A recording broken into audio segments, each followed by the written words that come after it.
Lentement mais sûrement, on tend vers la fin de cycle de cette équipe de Manchester City.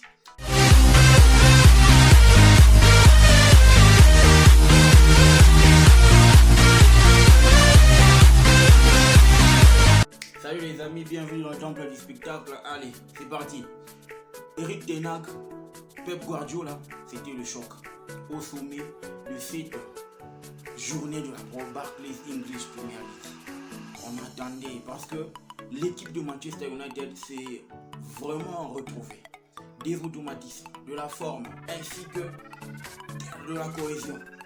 De l'autre côté, Pep Guardiola avec son équipe, un rouleau compresseur. On a vraiment senti qu'il fallait attendre ce genre de compétition. Il fallait attendre, n'est-ce pas, cette confrontation qui opposait les hommes d'Erik ten Hag ainsi que à ceux de Pep Guardiola. Oui, on a eu du bon spectacle.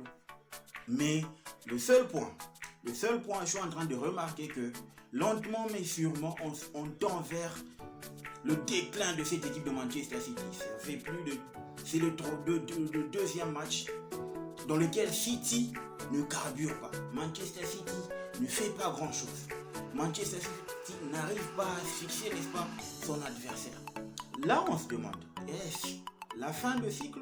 Est-ce les entraîneurs de l'équipe des équipes qui affrontent Manchester City ont compris la philosophie Guardiola? Ou soit il y a trop de dépendance, Kevin De Bruyne en dépendance? Prochainement, on va aller avec la compo. La compo nous donne Pep Guardiola ligne dans les perches Ederson. Sur le couloir droit, Walker. Sur le couloir gauche, Cancelo comme d'habitude, et la paire défensive a été composée de Akanji ainsi que Jonathan Ake. Au milieu, Rodrigo, Kevin De Bruyne, Bernardo Silva. Sur les ailes, Riyad Mahrez, Foden et en pointe Erling Haaland.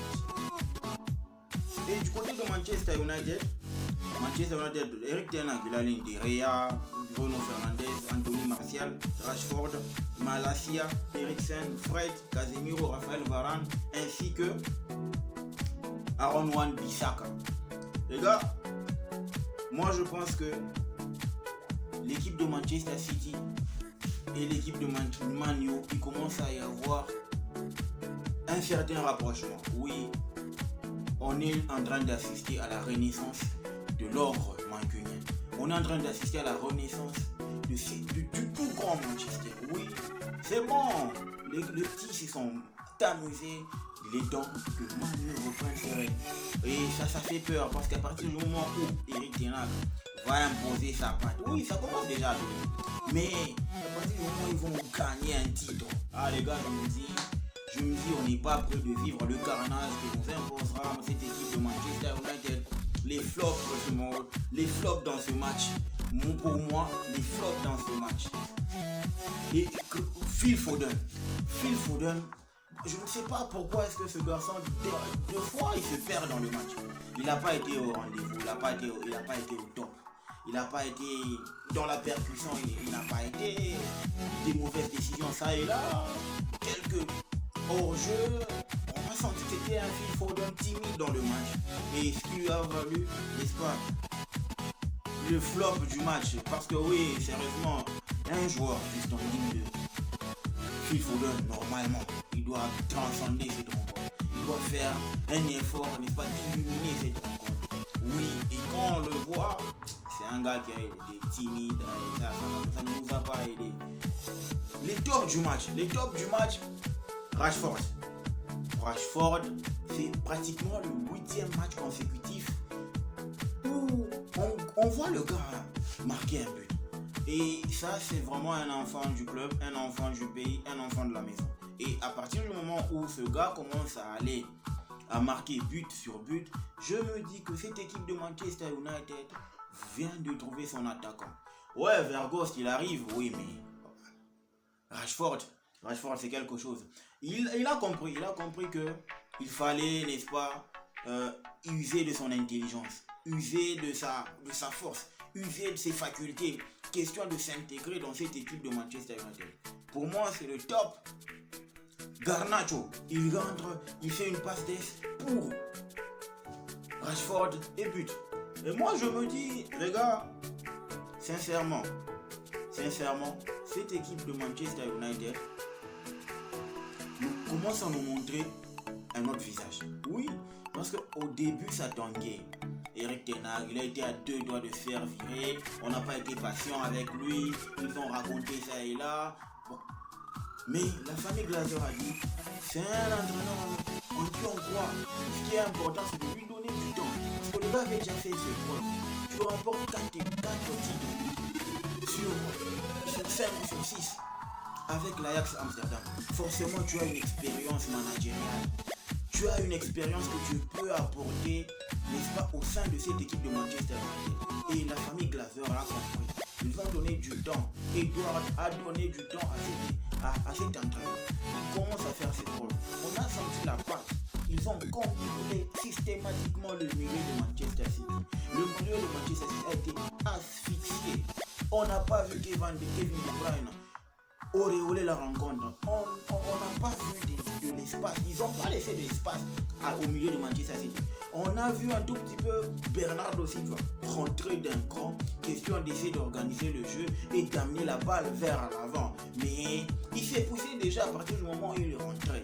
Et ça, on n'a pas senti. On a senti que c'est une équipe de Manchester City qui a été ultra dominée.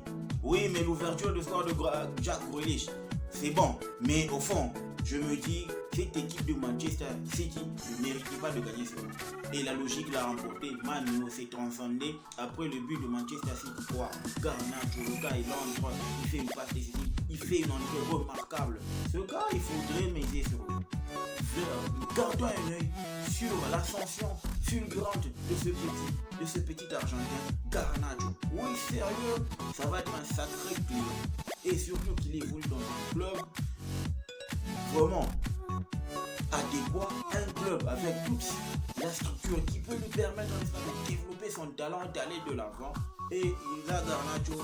Donc, si je pouvais donner une note à cette rencontre, je dirais 8. Oui, de prime abord, la rencontre, ils se sont un peu respectés, mais à partir du moment où la température était en train de prendre forme dans cette rencontre, on a vu que cette équipe, ces deux équipes nous ont produit du spectacle. Il y en avait des buts refusés, buts accordés, refusés pour réaccorder, des spectacles, des bonnes rushs, des bonnes séquences de jeu. C'est ce qu'on veut voir. Dans le temps, on nous amenait une équipe, un derby figé, genre c'était uniquement Man City qui venait et qui faisait le jeu. On est loin de cette époque-là. Eric Ten Hag a compris, Manchester United a compris. Ils se sont donné des moyens et ils ont rivalisé avec leurs adversaires. Today Manchester was right and today Manchester is right. Yeah, ça c'est la réalité des choses. Sur le terrain, on a vu la ville de Manchester est bleue. Donc, je vais donner un 8 dans cette rencontre. Il y a eu quelques déchets, des actions vraiment qui ne fallait pas. 8 pour cette rencontre et c'est bon, c'est le max de cette rencontre. Mon homme du match, comme vous l'avez deviné, Marcus Rashford, l'enfant de la maison. Ouais, bon, j'étais en train de me dire entre Garnacho et Marcus Rashford, à qui le donner. Moi, je le donne à Marcus Rashford. Pourquoi? Parce que premièrement, il avait raté une occasion immanquable en première période. Alors, il s'est ressaisi et il marque ce but avec une intelligence stratosphérique, avec une intelligence digne d'un joueur de classe internationale. En tout cas, ce garçon, il mange à la table de Mbappé, il mange à la table de Vinicius, il mange à la table des grands joueurs, surtout en devenir. Il a pris conscience. Vous êtes en train de voir une renaissance de la part de Marcus Rashford. Et ça, c'est quelque chose sur laquelle il faudra qu'on fasse attention. Dans l'autre rencontre, Liverpool et Chelsea, ils ont compris que cette année vaut mieux que nous soyons des poules. Ouais, parce que Liverpool s'est fait taper par Brighton. Et je ne veux même pas commenter ce match. Je vous donne juste la nouvelle. Liverpool s'est fait tabasser par Brighton. Et quand on voit la physionomie du match aller, on s'est dit, parce qu'au match aller c'était Potter qui a compliqué la vie à Jürgen Klopp. Mais quand on voit, n'est-ce pas, ce que Robert De Zerbi est en train de réaliser avec Brighton, je me dis qu'il faudra compter sur cette équipe de Brighton. Il a donné du fil à retordre Elle a donné tout de suite la réponse à cette équipe de Liverpool et de White. C'est vraiment c'est une fin de cycle, sérieusement. Le club change des choses. Hein. On aura beau amener des Cody Gakpo, Diogo Jota, des tout, tralala. Mais tant que ce milieu-là sera cramé, ils n'auront nulle part. Ils doivent se renouveler, se remodeler au milieu et nous produire un jeu conséquent. Parce que moi, ça me fait de la peine quand je vois le 4 premiers, dans les 4 premiers, il y a Newcastle, et il y a le 5e Felan. Non mais sérieux, ils vont nous foutre quoi en Champions League la saison prochaine? Même si c'est la méritocratie, mais au fond, il faudrait qu'on nous soit sérieux et conséquent. L'Angleterre, c'est Liverpool, Chelsea, Manchester. Mais alors quand Chelsea et Liverpool s'attaquent, forcément il y a de quoi se poser des questions. Bon, on dit les gars, dites-moi ce que vous en pensez en commentaire. Surtout n'oubliez pas de remplir l'arène. Vous commencez à remplir et ça me fait plaisir.